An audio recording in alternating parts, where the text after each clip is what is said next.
We are gathered here today in memory of Toadsworth, a kind and wise toad who was always ready for and loyal to Her Majesty, Princess Peach.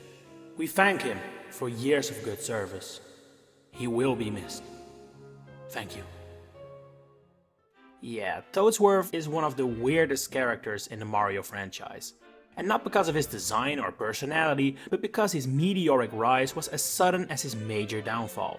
Within more or less one console generation, Toadsworth became a major character in the Mario series, only to end up completely abandoned by the end of it. Today, I want to honor Toadsworth's life by looking at his contributions to the Mario series, as well as potentially find the motive behind his early demise. Let's get started. Toadsworth's first appearance hails from Super Mario Sunshine. It's honestly kind of weird when you think about it.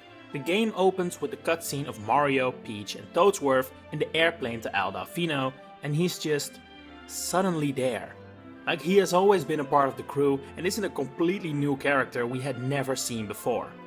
That said, a Toadsworth predecessor, the Toad Minister, did appear in Super Mario RPG and Paper Mario, but it seems like because both of these games weren't made by Nintendo, they decided to create a new version themselves. Throughout the game, Toadsworth can be found accompanying Peach, and later worrying when she is kidnapped. And that means that when the game is over and the credits roll, you're kinda left wondering why he was ever introduced in the first place. Because frankly, he didn't do much. Was it really to have a character that pushes Mario in pursuing Peach after she gets kidnapped? You'd think players in Mario in-universe would do so out of their own volition, right? But despite his low contribution to the story of Sunshine, this game would set off a slew of appearances for Toadsworth. The first would be in Paper Mario and the Thousand Year Door, where he frankly does the exact same thing as in Sunshine. He is with Peach at the start of the game and travels to Rogueport with her. When she goes missing, he moves into Rogueport's Inn and stays there the entire game, doing nothing of note. Although an issue of Rogueport Direct Mail reveals he has been getting quite cozy with Cook Zesty, so maybe he just had another woman on his mind this whole time. Next he appeared in Mario Kart Double Dash, his only appearance in the Mario Kart series in fact. During the ending ceremony of a cup, Toadsworth will drive the parade cart with the two winners on it. However, that does mean he has a full-fledged model for driving a kart, but is not playable himself, which is highly unusual in the series. It immediately makes you wonder whether Toadsworth was perhaps originally intended to be playable, possibly in the spot that ended up going to Toadette, who was a new character in this game. Only a few weeks after Double Dash, Mario and Luigi Superstar Saga released. What a time to be alive, containing another appearance of Toadsworth. He plays another supporting role here, similar to what he does in Sunshine. Although, I guess he does a bit more in this game, like providing them with a spare dress that ends up vital in their adventure. Anyway, what I most want to focus on in this game is that we finally get to know a little bit more about this elderly toad. He and Lady Lima, the advisor of Queen Bean, apparently go way back and have been friends for a long time. It's the first we ever hear about Toadsworth's life before the games take place, and the next entry in the Mario & Luigi series would actually give us even more insight into his life. Mario & Luigi Partners in Time revolves for a huge part around time travel, and that includes traveling back in time to when Peach was a baby and Toadsworth in the prime of his life, flaunting his bare chest like a true toad does. Not only does this game have two Toadsworths, or three if you count the enemy Shroopsworth, he also plays a major role in this game, arguably his biggest in the entire franchise. Early in the game, Toadsworth suffers an attack of Shroom Shock, i.e. fainting, out of fear something will happen to Princess Peach. After the bros have collected a refresh room to patch him up, his fears become reality.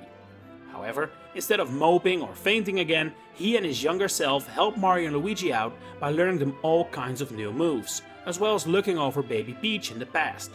It's his portrayal in this game specifically that makes you wonder why Toadsworth was ever ditched. He adds a lot to this game, and while definitely not every game needed to use him so heavily, Partners in Time showed there was a lot of potential for the character. Partners in Time was a DS game, and before that title ever saw the light of day, we had already encountered Toadsworth several times on the GameCube. In Mario Party 7, he's the one kicking off the themes of the game, as he invites Mario and friends to join him on a cruise, which then takes them across the world to all kinds of boards. He also doesn't invite Bowser, I mean who would, which pisses off the Koopa King and sets the story mode in motion. He is also the umpire in Mario Power Tennis, a role he reprises in Power Tour on the GBA. On that same handheld, he also has a very minor appearance in Mario Golf Advance Tour, but this game does reveal some crazy Toadsworth lore. When looking in one of the lockers in the dressing room, you can find a fake mustache that apparently belongs to Toadsworth. Now, either he is crazily dedicated to this bit, or this heavily contradicts Partners in Time, in which case I'm more inclined to call that game canon than Advance Tour. But if his mustache is truly fake, that all the more shows you cannot trust anyone these days. In the final year of the GameCube, Toadsworth also made his first worldwide playable appearance, as a member of Peach's team in Mario Superstar Baseball. He uses his cane as a bat in both this game and its sequel Mario Sluggers, which is a nice touch. However, I say worldwide because he actually appeared as a playable character earlier in Japan. 1 year before this, on the Nintendo DS of all places, Toadsworth was not only playable, but also the final boss of Yakuman DS. This game revolves entirely around Riichi Mayong, which is really only played in Japan, meaning I have no clue how it works. But this game does feature a surprisingly big set of playable characters, with Toadsworth among them. And as the GameCube era slowly made way for the DS and Wii era, Toadsworth time was already coming to an end.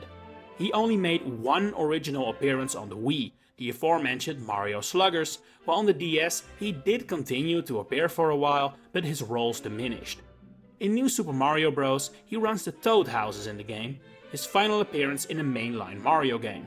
He also has a minor supporting role in Super Princess Peach, a game that really could have given him a much bigger role if anything.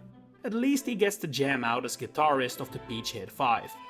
And while the Mario and Luigi series kept supporting Toadsworth for as long as they could, he had seen his peak there too. He's a present NPC in Bowser's Inside Story, getting swallowed like plenty others and in need of rescue, but his role pales compared to Partners in Time. Toadsworth would make his final appearance to date in Dream Team, his only showing on the 3DS. He has another minor role as Peach's servant, providing a bit of comic relief when she is kidnapped. But it marked the end of Toadsworth. He wouldn't appear in Paper Jam or any Mario game for that matter, and not only was he being ignored, he was now being actively suppressed. In the Mario movie, Peach has a Toad advisor who plays a relatively big supporting role.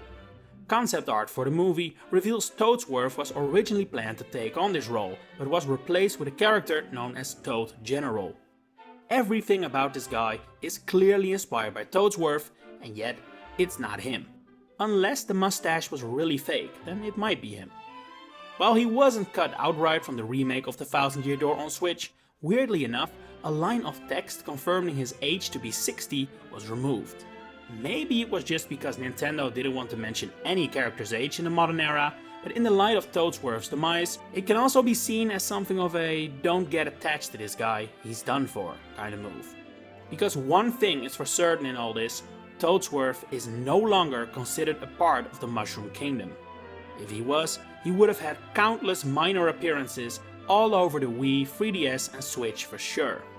But instead, there is none. And that's honestly most peculiar about all this. Toadsworth wasn't really replaced. He was outright removed. It's one of the few hints we have as to why Nintendo came to this decision, which to this day I cannot think of a truly likely reason for. However, my leading theory is that Toadsworth became the victim of the rebranding the Mario series underwent around the time of New Super Mario Bros. It has been talked about and criticized a lot, but during these years, the series became weirdly sanitized. The cast of characters, enemies and worlds were kept small, with only well-known and familiar names. It's an effect the mainline games have definitely managed to shake off on Switch, with Odyssey and Wonder, but its effects can still be seen in the Paper Mario series, for example. And right around the time this started becoming a thing, Toadsworth vanished. Only in the Mario and Luigi series did he continue to appear, but for some reason that series always managed to circumvent the limitations that seemed to bother the main series games. And so, Toadsworth was cut in favor of generic Toads, like we see in the intros of Mario Galaxy and later New Super Mario Bros. Titles, who are just more recognizable. It's a sad end for a trusty steward of Princess Peach, and personally, I don't think chances of a return are very big. Being outright removed in the Mario movie was the nail in the coffin. Which might be inappropriate to say at a funeral, my apologies. May he rest in peace.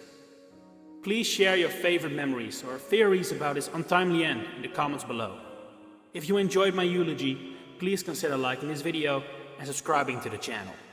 It's what he would have wanted. For now, I thank you for watching, and I will see you next time.